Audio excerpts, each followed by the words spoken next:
was about to come to light. The pieces of the puzzle were starting to fall into place, and he was finally ready to face whatever came next. First strike. The Avalon emerged from hyperspace like a phantom, its midnight black hull absorbing ambient starlight. At 2 kilometers long, the human warship dwarfed the alien vessels that had been bombarding the colony world of New Eden. Captain Sarah Ray stood on her command deck, dark eyes fixed on the tactical display showing 20 Vrax warships turning to face her single vessel. "They're hailing us," Lieutenant Commander Chen reported from his communication station. "The Vrax Admiral demands our immediate surrender." Sarah allowed herself a small smile. The Vrax Imperium had spent the last month attacking human frontier colonies, assuming humanity's relative youth as a spacefaring species meant they were technologically inferior. They hadn't yet encountered an actual human warship. "Put them through," she ordered, smoothing her uniform. A holographic projection of Admiral Kraz materialized, a towering insectoid with iridescent chitin and compound eyes. "Human vessel," he clicked through the translator. "Your arrival is futile. Surrender now, and we may spare your colony below." "This is Captain Sarah Rice of the UEA's Avalon," she replied calmly. "You are in violation of human space and have attacked our civilians. Power down your weapons and prepare to be boarded, or we will respond with appropriate force." Kraz's mandibles clattered in what might have been laughter. "One ship against 20. Your species' arrogance will be your downfall." Sarah cut the transmission with a gesture. "Combat stations. Initiate Ghost Protocol." The Avalon's quantum engines hummed to life as metamaterials in its hull began actively bending light and other electromagnetic radiation. To the Vrax sensors, the massive warship simply vanished. Multiple targeting locks, Chen reported as enemy ships began firing blindly. "Their weapons can't penetrate our defensive fields." "Plot firing solutions," Sarah ordered. "Let's show them why humanity survived its own wars long enough to reach the stars." The Avalon's main gun, a gravitic lance powered by a miniature artificial singularity, fired once. The beam passed straight through a Vrax dreadnought's shields, cutting the vessel in half. Before the enemy fleet could react, point defense turrets guided by the ship's AI tracked and eliminated their fighter screen. 3 ships attempting to flee, Chen announced. The rest are maintaining attack formation. "Disable their engines," Sarah commanded, "and get me Admiral Kraz again." The hologram flickered to life, showing the Vrax commander's agitated movements. "What sorcery is this?" he demanded. "This is humanity's response to threats against our people," Sarah explained. "We're no longer the primitive species you thought we were. Your ships are disabled and your fighters destroyed. Surrender now." "Never. The Imperium does not." His words cut off as the Avalon decloaked directly above his command ship, its imposing bulk finally visible to the naked eye. Inside its hull, rows of nuclear-pumped X-ray lasers powered up, painting targeting locks across the enemy fleet. "Admiral," Sarah said quietly, "the Imperium has never faced humans in actual combat. You attacked our colonies thinking we were weak. That mistake ends today. Look at your tactical display. Really look. One ship just neutralized your entire attack fleet." Kraz's antennae drooped as the full implications hit him. The humans hadn't been hiding their strength. They simply hadn't been provoked until now. His species had gravely miscalculated. He began.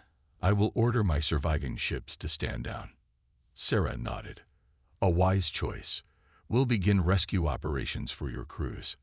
And Admiral, when you report to your superiors, make it clear, humanity builds our ships not for conquest, but to protect our own. We prefer peace, but we will never be victims." As shuttles deployed to collect Vrax survivors, Sarah gazed down at New Eden's blue-white surface. The colony was safe, but this was just the beginning.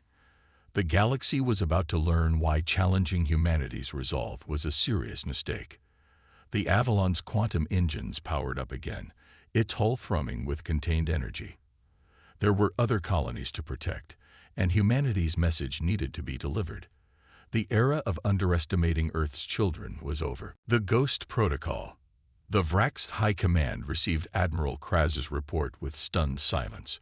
Holographic displays showed the Avalon's devastating efficiency. One human vessel neutralizing an entire battle fleet without casualties. Supreme Commander Vexthor's Kedon plates rattled with barely contained rage. Impossible.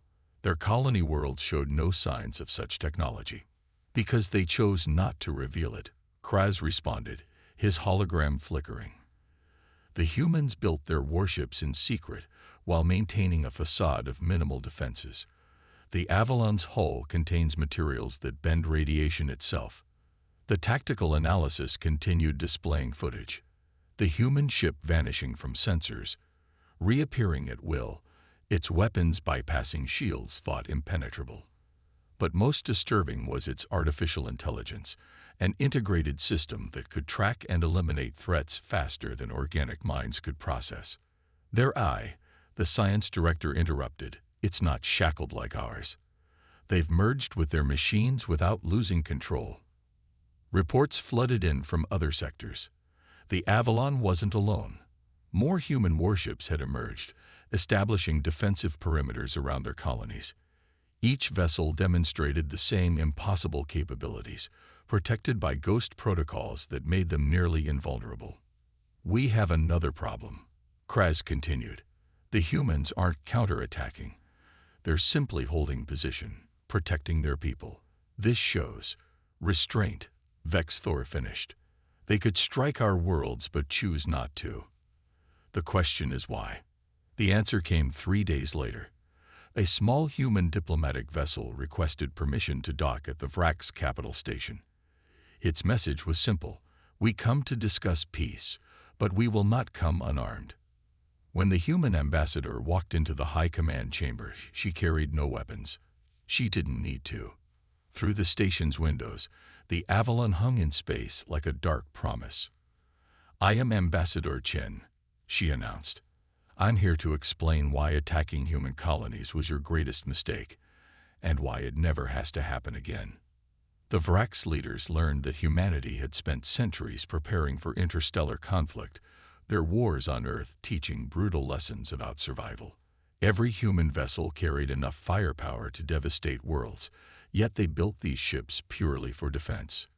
We don't seek conquest, Chen explained. We seek stability. You attacked us thinking we were weak. Now you know better. The question is, what will you do with that knowledge? The Ghost Protocol, she revealed, wasn't just a cloaking system. It was humanity's philosophy of power, the ability to strike from nowhere, to defend without aggression, to win without destruction. As negotiations proceeded, the Vraks began to understand. Humanity hadn't hidden their strength out of fear, but wisdom. They had waited to reveal their true capabilities until forced, preferring peace until peace became impossible. The Avalon remained in orbit, a quiet reminder that humanity's patience had limits.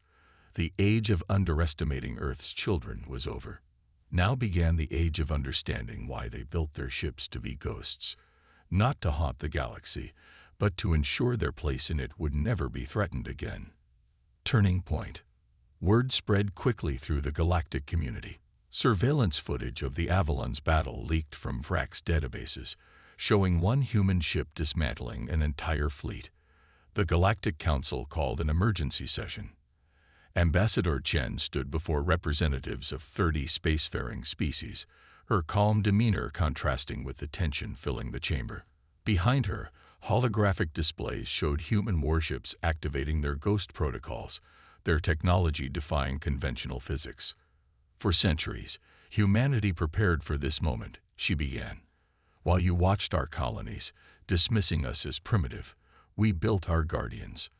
Not for conquest, for survival. The Meridian Ambassador, a crystalline being, chimed in. Your ships possess artificial intelligences that exceed all known safeguards. How can we trust such power? Because we've already proven our intentions, Chen replied. The Vraks attacked our people. We could have retaliated against their worlds. Instead, we chose restraint. The council chamber erupted in debate. Some species saw humanity as a threat. Others recognized an opportunity.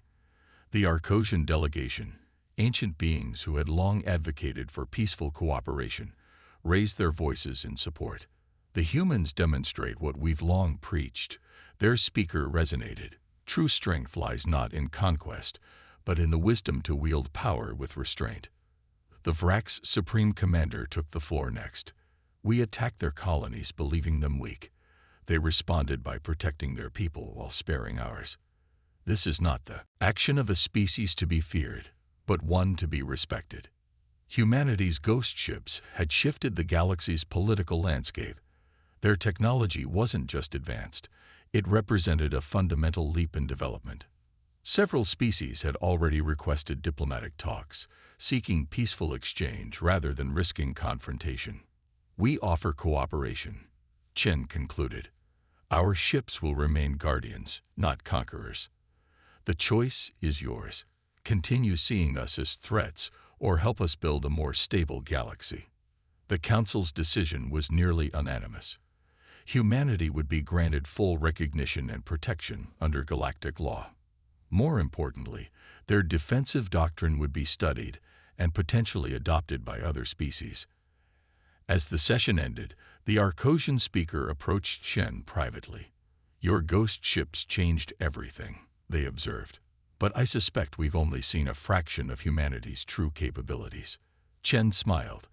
"The Ghost Protocol was never about hiding our strength," she replied. "It was about choosing when to reveal it." The turning point had arrived. Humanity's emergence as a major power wasn't marked by conquest or domination, but by the wisdom to show restraint when holding overwhelming force. The galaxy was about to discover that the ghost ships were just the beginning of humanity's contributions to interstellar civilization. Patterns of peace. The Avalon's hangar bay opened to receive diplomats from 12 species. Captain Rice watched them marvel at technology they'd previously thought impossible. Quantum computing cores merged seamlessly with human consciousness, gravity manipulation that defied known physics, and energy systems that could power entire worlds. "Your Ghost Protocol," the Meridian ambassador observed, "crystal facets refracting light. It's not your greatest achievement, is it?" "No," Rice confirmed. "It's merely the first layer we chose to reveal." The tour continued through the ship's research sections. Humanity had developed clean energy solutions, medical advances that could extend lifespans centuries, and terraforming technologies that could transform dead worlds into gardens. The Arcosian delegation was particularly interested in the ship's environmental systems. "You've mastered matter-energy conversion at a fundamental level," their chief scientist noted. "Why hide such beneficial technologies?" "Because power without wisdom leads to destruction," Rice explained.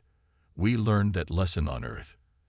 Every advancement we reveal comes with protocols for responsible use." In the ship's central conference chamber, Ambassador Chen presented humanity's proposal, a technological exchange program, but not an unrestricted sharing of advanced systems. Instead, a carefully planned introduction of innovations that could benefit all species without disrupting social stability. "We propose starting with medical technology," Chen outlined, "followed by environmental restoration systems.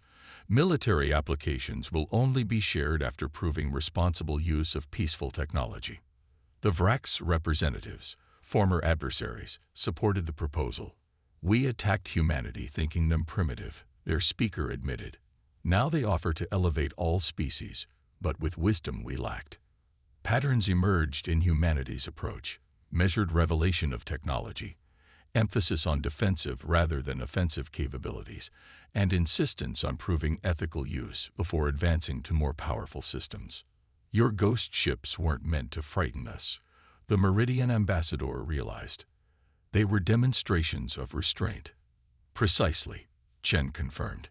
"We built them powerful enough to defend ourselves, but designed them to avoid unnecessary destruction. Every technology we reveal follows this pattern." As the diplomatic summit concluded, humanity's role in the galaxy crystallized. They weren't conquerors or saviors, but guides, showing a path toward advancement tempered by wisdom. The Avalon's quantum engines hummed softly, its AI systems monitoring space around them. The ship remained a reminder of humanity's strength, but now represented something more, a promise of elevation through cooperation rather than competition. The patterns of peace were set. Humanity would share their advancements, but only with those who demonstrated the wisdom to use them responsibly. The Ghost Protocol had evolved from a defensive system into a philosophy of progress. New Dawn. 1 year after humanity revealed their true capabilities, the galaxy had transformed. The Avalon, once seen as a terrifying weapon, now served as a mobile research station where scientists from 30 species collaborated on breakthrough technologies. Captain Rice stood with Ambassador Chen in the ship's observatory, watching vessels from across the galaxy dock with their new orbital research hub. "Did you expect this outcome when we first revealed ourselves?" Rice asked. "We hoped," Chen replied. "Earth's history taught us that true power lies not in domination, but in elevation." The research hub represented humanity's greatest achievement, a space where species once divided by fear now worked together. Former Vrax warriors studied alongside Meridian scientists, while Arcosian philosophers helped evaluate the ethical implications of each advancement. The Ghost Protocol had evolved into something greater.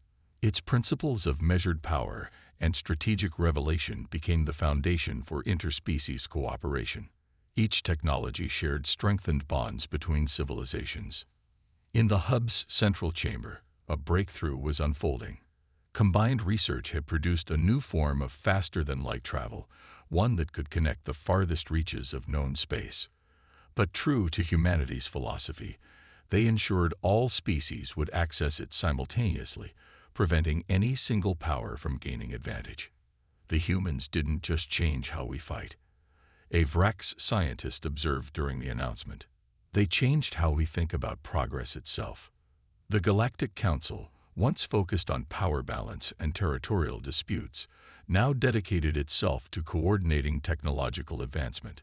Humanity's pattern of responsible innovation became the template for all species development.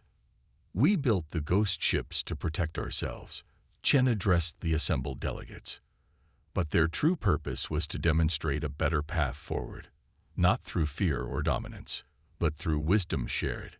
The Avalon's AI integrated with the hub's systems, its vast computational power now serving to advance all species. The ship that once struck fear into the Vrax fleet had become a symbol of unity. As the new FTL drive was unveiled, Captain Rice realized humanity had achieved something greater than military victory. They had transformed potential adversaries into partners, fear into curiosity, and isolation into connection. The Ghost Protocol, once a defense strategy, had become a philosophy for galactic civilization.